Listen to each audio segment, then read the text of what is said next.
Hello everyone, welcome to Devlog 3.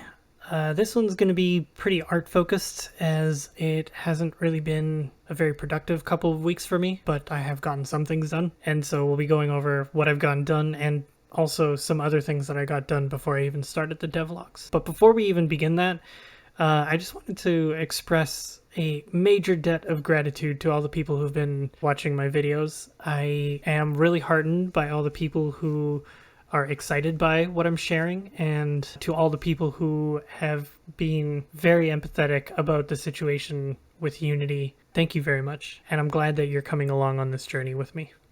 Alright, so let's begin with the only thing that I really coded in these past 2 weeks, which is basically just a killing plane. So I fall off the edge and I am quote-unquote killed. What actually happens is I lose a little bit of health and I get sent back up to where I fell off. And this actually works towards where I actually fell off. What's going on here, if I just show you, oops, is you can see that Stella basically has a ball and a ring of raycasts. And every single time I collide with the ground, it's using this ring of raycasts to figure out where Stella needs to respawn if she ends up falling towards a kill plane. So if I stand on the edge over here, you can see that it's moving back away from the edge so that if she falls off the edge, that's where I'm going to fall back to. This is kind of meant to mimic the sort of way Zelda games handle deaths, or I guess falling off edges, where you fall off an edge and then you respawn back where you fell off, kind of. And I'm assuming that there's probably going to be a little bit more buggy because this is a very simple example of like what I'm kind of hoping to achieve here, but I think this is pretty good overall in terms of like figuring out how to get this to work. That's basically what I've been working on in terms of code, and but basically the rest of the stuff that I've been doing these past 2 weeks has just been art.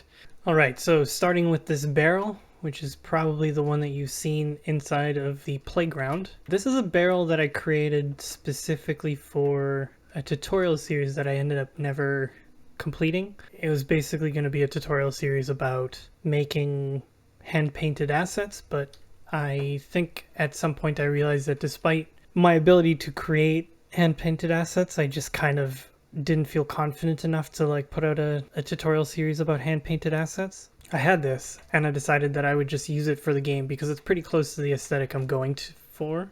The poly count is 390 triangles and it does not have an interior. So when it comes to actually like busting this up, I guess I'm going to have to create some new models or something. But so yeah, that's the barrel. I'm pretty proud of that one. Next, I have a handful of textures that I've been creating. This is more just like experimentation. None of these have really made it into the final, or I guess into the Unity project yet, but they're like works in progress. So here's the dirt texture. This is one that I created in Blender because Blender, for some reason, does repeating hand-painted textures really well, and it feels very comfortable to me for some reason, even though its texture painting isn't actually that great. I am really proud of this one, but I actually have some thoughts about this, and one of the things is I think I should have had the rocks be a separate layer from the dirt so that I could have one dirt texture with a variety of different modes. So for instance, maybe it's going to be like dirt and grass, or like dirt and it's got some twigs or like some leaves or something, but I guess that can be something that I address much later. So in the last video, I briefly talked about the mushrooms, and you can see them here. So I'll go in a little bit more detail. As you can see, I have 3 different types of mushrooms, all using the same texture, and 3 smaller mushrooms with a different texture, or a different UV map or something like that. I'm not even really sure if I can put, yeah, I can't put the big mushroom on the small mushroom. Anyways, all of these mushrooms, they're all a part of this mushroom generator here that I created, which is basically just a Geo-Node that handles, you know, this is the stock length, you've got the stock radius. The stock edge limit is basically how many edges I'm allowed to have between the, it probably shouldn't go down to 1, but like between the bottom and the top. And then I can randomize it by moving this around. I think this is either, it's probably a noise texture that I'm offsetting with like time or something like that. It's been a while since I've looked at this. And then you've got the cap width and the cap height. And so with this, I can basically create a bunch of different types of mushrooms and just apply the geometry node. And there, now I have a mushroom mesh. The geometry node, as you can see, is like relatively complex. It's all being generated. So this is all like, you know, starting from cubes and stuff like that, extruding cubes and handling selections differently and that kind of thing. And then when it came to making sure that all of these UV coordinates aligned, I basically just used a data transfer with each mesh to, like if I were to just delete the UV map here, using the data mesh transfer, I can copy this one, and then I can get the, I think it's face corner data from the UVs and go with topology, which doesn't really appear to be working right now. Oh, it's trying to replace. Okay, so it doesn't have a UV map. There you go.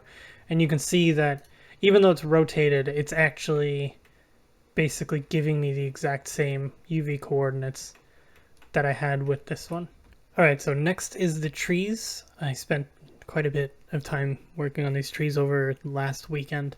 And basically, it's all similarly a Geo-Node setup. It's not all a Geo-Node setup, but essentially what I have here is I have a couple variations on some leaves. So for instance, I have the low poly leaves with a texture applied. I have a high poly leaf with the same texture, except a branch in the middle. I have some roots to apply to the base with a wood texture, and the wood texture is applied around it, and the seam, doesn't seem like there's a seam. That is not a pun, please don't kill me.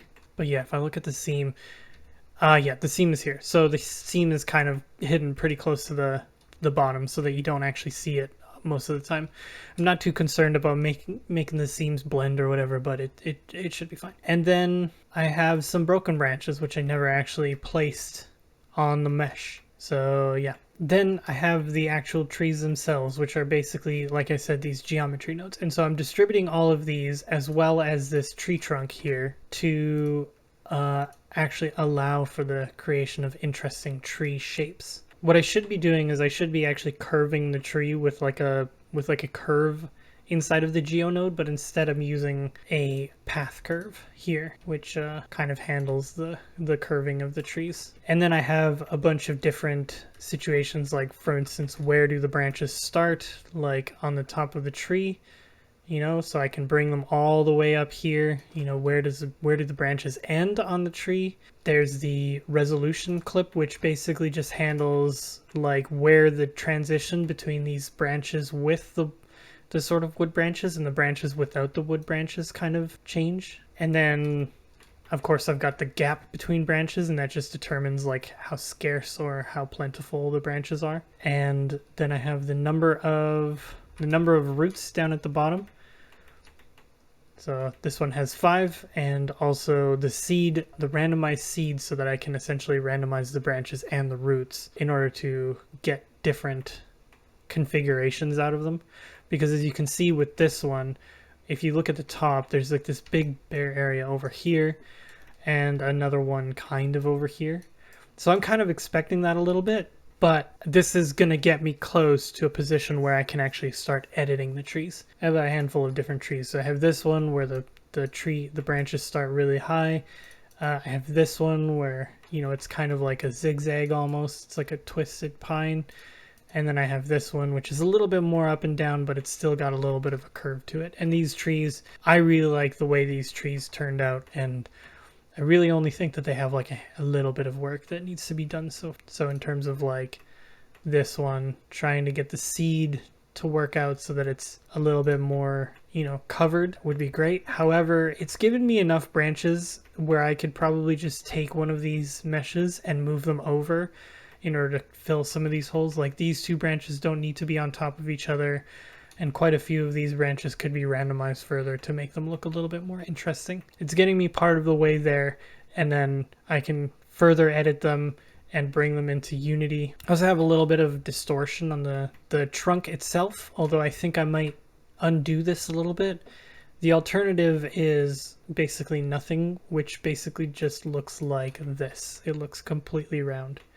And so I'm trying to strike that little balance, and I don't know if I'm doing it right, but I guess I'll find out. And so these trees, I've actually gotten a few of them into Unity, and I actually really like the way that they look. The material, when you make it double-sided, one of the things that I actually really like about it is it almost looks like the sun is sort of glowing through. I thought this would have to be a trick that I would have to do in order to make it look like this, but in reality, all it's doing is it's casting shadows on one side, and then because it's casting shadows on the one side, when I go over to the other side, it looks like the sunlight is shining through, when in reality this is actually just the exact same effect that's happening on the other side. So this is the same color as this, and that is the best thing that I could have hoped for, because it makes my life so much easier. The leaf material as well, I thought I would need to use transparent, but with transparency I found that I was getting a bunch of sort of issues with, you can see, with the sort of order of transparency. What I found is that if I keep it at opaque and I actually just use clip, like alpha clipping, I can get a pretty similar effect to where these are quite smooth and I don't have to worry about the sorting order. So at a distance they look really good, and relatively close up they look pretty good. So overall I'm quite happy with that. I think the only thing that I can say about these trees that I may want to fix is I want to make sure that these leaves are actually a little bit more detailed. I think they look really good far away, but once you start to get close up to them, they fall apart. And so that's just something that I'm going to have to work on. And then I think secondly, I just need to cover up some of these areas that are a little bit more naked on the trees. But quite honestly, at a distance, I think they look pretty great. I'm pretty happy with these. All right, and then the last 3D models that we'll be looking at today are going to be the rocks, which, as you can see, they're not finished, but they're going to be looking a lot more like these guys than they are going to be looking like these guys. So let me walk you through what I did.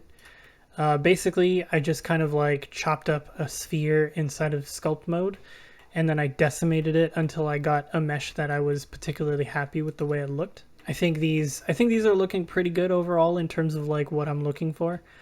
But I'm leaning towards these a little bit more, even though I still think these need a little bit of work. These kind of look a little bit closer to like the overall aesthetic I'm going for, and these ones, they look a little bit too much like I'm trying to go for realism, and I'm not really happy with the way that looks. These textures are going to be updated. But let me talk to you a little bit about how I sort of actually got to this point here. And the way I did that is in the shader, I basically created this node group. I just kind of like, applied a noise texture to it, color ramp, added over the edges, and then got some color, added that over top of this, and then this is what I added to the diffuse in order to get these textures here, or these textures here. And then as I didn't like it, I basically decided to go for a bit more of a hand-painted look. So I modified some things here and started painting them, and this is kind of the result that I got out of this one. Of course, it's going to need a little bit more work. I think I'm getting closer, but I do kind of want it to have a little bit more detail. And then I also put those into Unity to see what they look like, and they are here. And so these actually do have mesh colliders on them, and maybe someone can explain this to me, but I see a lot of value in using mesh colliders for collisions. I understand that they're not very performant, but maybe there's someone with more experience out there that it can explain to me when it's okay to use mesh colliders and when it's not okay to use mesh colliders, because I don't see how I can use, box colliders and stuff on these without having issues where, my character is floating in the middle of the air or something like that, rather than what I do have with these right now, which is, these mesh colliders that actually conform to the surface. I don't intend on having these be, rigid bodies or things like that, or having them in simulations. That's just a question that I have. If they're just going to be in the environment, is it okay? Should I consider making an even lower poly mesh to be the mesh collider for this, considering that it's only 186 triangles for the biggest rock that I have here? Just let me know what you think. I'm actually really curious to hear what you guys have to say, because I genuinely don't know. All right, that's going to be it for this video. I hope you enjoyed some of the stuff that I've been sharing with you. Maybe it gave you some ideas for some of the things that you want to do in your own game. Hopefully soon we can start talking about Stella, because I have a lot to share. If you like what you saw, please leave a like. If you have anything you want to share with me or questions you want to ask, feel free to leave a comment down below. And if you want to see more videos like this, please subscribe. If you want to support me otherwise, you can follow me on Instagram at supertrooper_art to see some of my art. And I'll probably be posting some stuff about this game there soon, which I haven't yet. You can support me at coffee.com/supertrooper. And yeah, I'll see you guys in the next video. Bye.